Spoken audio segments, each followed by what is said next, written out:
ఎందుకు లేట్ అవుతుంది? ఇది కేవలం ప్రభుత్వం వారు లేట్ చేస్తా ఉన్నారు. ఆల్కహాల్ తాగడం అది అబద్ధం. ఆయన ఆల్కహాల్ తీసుకోడు. ఆయన ఒక మంచి దైవజనుడు. అలాంటి మంచి దైవజనుడు ఆల్కహాల్ తీసుకోడు. ఇది కేవలం కావాలని దీన్ని చిత్రీకరించారు. కాబట్టి ఆయనను పిలిచి చంపేశారనే ఒక అనుమానం మాకు ఉంది. కాబట్టి దాన్ని మీరు ఎలాగైనా ప్రభుత్వం వారు దాని గురించి వివరించాలని మీకు మనం చేస్తున్నాను. దేవుడు సార్ చెప్పండి, ఏంటి ఈ ఘటనపై ఎటువంటి మీకు అనుమానాలు రేకెత్తిస్తున్నాయి? ఈ రోజు ఎందుకు మొత్తం అందరూ కూడా క్రైస్తవ సంఘ యావత్తు కూడా రోడ్డెక్కారు? ఈ రోజు ఎందుకైతే మేము ర్యాలీ జరిగిస్తున్నాం అంటే మాకు చాలా అనుమానాలు ఉన్నాయి. ప్రభుత్వం మాకు న్యాయం చేస్తుందని అనుకున్నప్పుడు కూడా చాలా రోజులు పోస్ట్ మార్టం రిపోర్ట్ కి సుమారు వచ్చి 6 రోజులు 7 రోజులు అవుతుంది.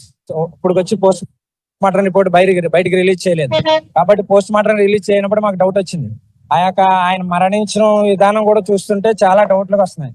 అయితే చాలా మంది మతోన్మాదులు ఆయన చనిపోయినప్పుడు కూడా చాలా మంది మతోన్మాదులు బహిరంగంగా యూట్యూబ్ లో ఫేస్బుక్ లో వీడియోలు పెట్టి మేమే చంపామన్నట్టు మాట్లాడుతున్నారు. కరుణాకర్ సుగుణ అయితే యూట్యూబ్ లోనే వచ్చి ఎటువంటి పోస్టులు పెడతాడంటే ఎవరు చంపారు, ఏ విధంగా చంపారు, ఎవరు చంపారు అని మాట్లాడుతున్నారు. అమర ప్రసాద్ అయితే తాగి చచ్చిపోతాడు, పోస్ట్ మార్టం రిపోర్ట్ వస్తుందని అమర ప్రసాద్ చెప్తున్నాడు. ఇవన్నీ ఆలోచిస్తుంటే అలాగే కరుణాకర్ సుగుణ రీసెంట్ గా 2 రోజుల క్రితం చర్చిలు అన్ని కూడా పగలగొడతాను, నేను బ్రతుకుండగా నేను మరణించేలో చర్చిలన్నీ పగలగొడతానని కరుణాకర్ సుగుణ మాట్లాడుతున్నాడు. సుమోటోగా కేసు తీసుకొని సుప్రీంకోర్టు ఆయన అరెస్ట్ చేయాలి. ఎవరైతే మొత్తం మీద రెచ్చగొడుతున్నారు యూట్యూబ్ లోకి వచ్చి పాస్టర్లని మందిరాల మీద ఎవరైతే బహిరంగంగా విమర్శిస్తున్నారు వారు వెంటనే అరెస్ట్ చేయాలి. అలాగే ప్రశ్నిస్తానని పవన్ కళ్యాణ్ గారు ప్రశ్నిస్తానని ఇప్పుడు ఈ పాస్టర్ గారు చనిపోయి సుమారు 10 రోజులు, సుమారు 7 రోజులు 8 రోజులు అయినప్పుడు కూడా ఇప్పుడు వచ్చి పవన్ కళ్యాణ్ ఒక స్టేట్మెంట్ కూడా ఇవ్వలేదు. మాకు చాలా బాధాకరమైన విషయం. ఎందుకంటే పిఠాపురం నియోజకవర్గంలో చాలా మంది క్రైస్తవులు ఓట్లు వేశారు. రాష్ట్ర వ్యాప్తంగా అందరూ ఓట్లు వేస్తేనే ఈ ప్రభుత్వం వచ్చిన కూటమి ప్రభుత్వం అధికారంలో రావడం క్రైస్తవుల పాత్ర ప్రధానంగా ఉంది. కాబట్టి క్రైస్తవులను తక్కువ చేసి చూడడం చాలా కరెక్ట్ కాదని అలా ప్రభుత్వానికి మేము విన్నవించుకున్నాం. పవన్ కళ్యాణ్ గారు కూడా వెంటనే స్టేట్మెంట్ ఇవ్వాలి. సనాతన ధర్మం అన్నారు. సనాతన ధర్మం అన్ని కులాలు, అన్ని మతాలు అందరూ క్షేమంగా ఉంటేనే అది సనాతన ధర్మం అవుతుంది. అలాగే చాలా మంది వైసీపీ వాళ్ళు కూడా వచ్చి సపోర్ట్ చేస్తారు. టీడీపీ వారు, చంద్రబాబు నాయుడు గారు, అలాగే లోకేష్ గారు, అలాగే హోమ్ మినిస్టర్ గారు కూడా ఇవ్వడం జరిగింది. అలాగే మహాసేన రాజేష్ గారు కూడా వచ్చి స్పందించడం జరిగింది. పవన్ కళ్యాణ్ గారు కూడా వెంటనే స్పందించాల్సిందిగా మా క్రైస్తవులు కాకినాడ ప్రజల తరపున మేము విన్నవించుకుంటూ ఈ మాటను ముగిస్తున్నాం. క్రైస్తవుల ఐక్యత ఇదంటే యాక్చువల్లీ 2025వ తారీఖున జరిగినటువంటి అనుమానాలు. ఫస్ట్ ఏంటంటే కనుక అది మామూలు యాక్సిడెంట్ అని చెప్పేస్తున్నారు, కానీ యాక్సిడెంట్ ఉన్నటువంటి అవగాహన అందులో కనబట్టలేదు. మెయిన్ ఏంటంటే అక్కడ చూసినటువంటి యాక్సిడెంట్ అంటే కనుక ఎంతో కొంత గాయాలు ఉంటాయి, గాయాలు కూడా లేదు. సరే గాయాలు లేదు, పోస్ట్ మార్టం అన్నారు, పోస్ట్ మార్టం రిపోర్ట్ ఇప్పటికీ కూడా రాలేదు. కావాలని చెప్పేసి ఇందులో జాప్యత జరుగుతుంది. కాబట్టి ప్రభుత్వం త్వరగా స్పందిస్తేనే బాగుంటుంది. లేదంటే క్రైస్తవులు ఇటువంటి ర్యాలీ అనేక మంది చేసి ప్రభుత్వాన్ని వ్యతిరేకంగా లేస్తారని చెప్తూ తెలియజేస్తున్నాను. క్రైస్తవ ఐక్యత పరిస్థితి మొత్తం భారీ ఎత్తున అయితే ఈ రోజు క్రైస్తవ యావత్తు లోకం కాకినాడలో ఉన్నటువంటి ప్రతి క్రైస్తవులు కూడా కాకినాడ కలెక్టరేట్ చేరుకున్నారు. అలాగే కాకినాడ కలెక్టరేట్ చేరుకున్న భానుగుడు నుంచి కొండపాలెం గేటు మీదుగా కాకినాడ పురవీధుల్లో భారీగా శాంతియుత ర్యాలీ చేపడుతూ అలాగే పాస్టర్ ప్రవీణ్ ప్రగడాడ శాంతికి ఆయన ఆత్మకు శాంతి చేకూరాలంటూ నివాళులు అర్పిస్తూ ఈ రోజైతే క్రైస్తవ సంఘాలన్నీ కూడా ఇక్కడికి చేరుకుని తమ యొక్క నిరసన తెలియజేసినటువంటి పరిస్థితి ప్రధానంగా కాకినాడలో కనబడుతుందని చెప్పాలి. రోహిత్.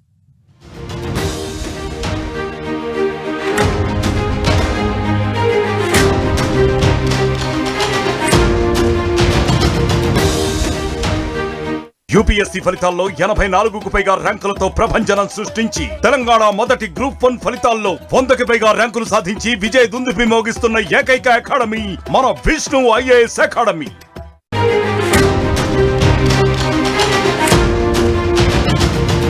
Breaking news. వేలాదిగా క్రైస్తవులు కాకినాడ కలెక్టరేట్ దగ్గరకు చేరుకున్నారు. ప్రవీణ్ పగడాల మృతిపై వాస్తవాలు బయటకు వెల్లడించాలి అని డిమాండ్ చేస్తున్నారు.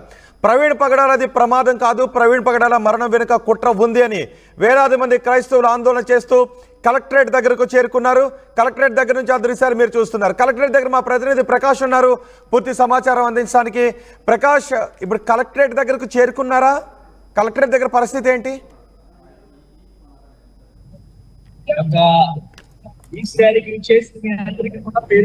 రోహిత్, ఇప్పుడైతే భారీ ఎత్తునైతే ఇక్కడ క్రైస్తవ సంఘాలు, క్రైస్తవ సంబంధించిన నాయకులు, అలాగే పాస్టర్లు కూడా భారీ ఎత్తున ఇక్కడ చేరుకున్నారు. ఇక్కడ చేరుకుని కలెక్టరేట్ అయితే వాళ్ళ యొక్క తెలియజేస్తున్నారు. అలాగే ప్రధానంగా సిపిఎం సంబంధించిన వాళ్ళు, అలాగే వివిధ ప్రజలకు మంది హిందూ సంఘ నాయకులు కూడా మద్దతు తెలుపుతున్న పరిస్థితి ఉంది. అలాగే ఇక్కడ మాట్లాడే ప్రయత్నం చేద్దాం. సార్ చెప్పండి, మీరు ఒక హిందూ సంఘానికి సంబంధించిన ఉంది, మీరు ఇందులో పాల్గొన్నారు. మీకు ఏ విధంగా అనిపిస్తుంది? హిందూ మన భారతదేశంలో అందరూ కూడా ఒకటైన కూడా అందరూ భావిస్తుంటారు, కానీ ఇప్పుడు జరిగినటువంటి ఘటన మీరు ఏ విధంగా ఖండిస్తున్నారు?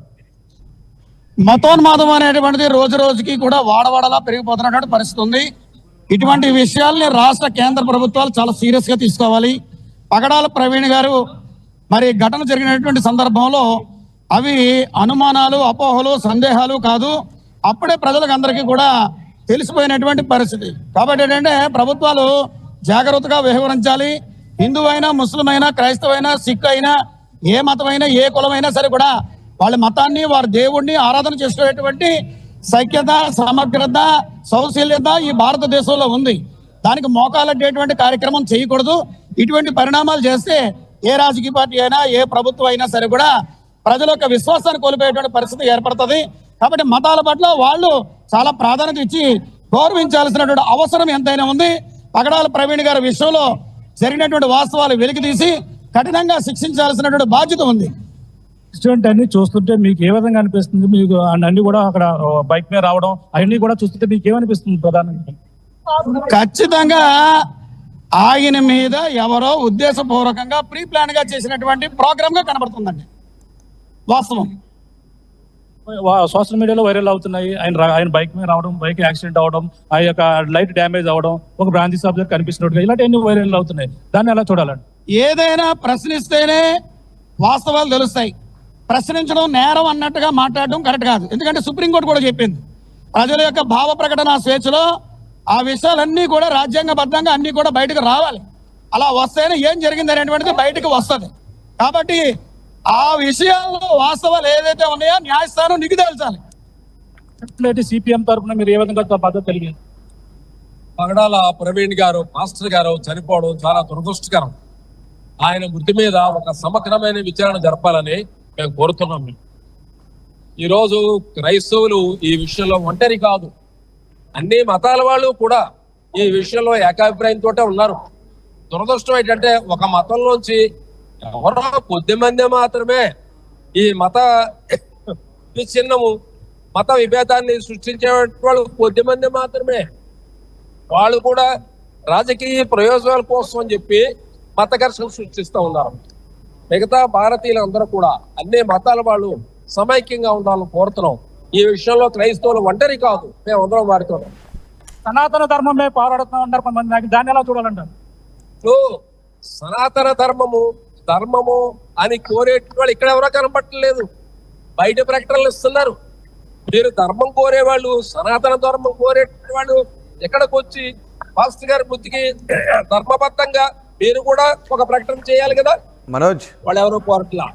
వాళ్ళు కోరేది సనాతన ధర్మం కాదు, ప్రజల మధ్య చీలిక.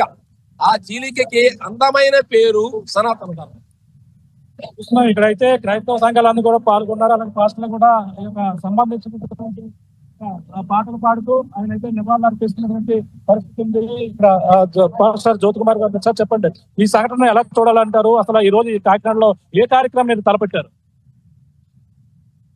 శ్రీ పగడాల ప్రవీణ్ గారు మరి చనిపోయినారు అనేటువంటి విషయమై మరి మేము చూసినప్పుడు అది హత్యగా మాకు కనబడింది.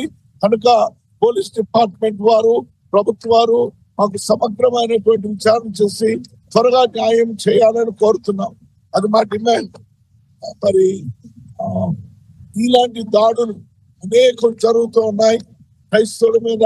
ఇప్పుడు క్రైస్తవుడు ఒంటరిగా వెళ్ళాలి అంటే ఏం జరుగుతుందా అనేటువంటి అనుమానంతో వెళ్లాల్సి వస్తుంది. వెళ్ళినటువంటి సేవకుడు, దేవుని సేవకుడు మళ్ళీ తిరిగి ఇంటికి వచ్చే వరకు నమ్మకం లేని పరిస్థితులు కనబడుతున్నాయి.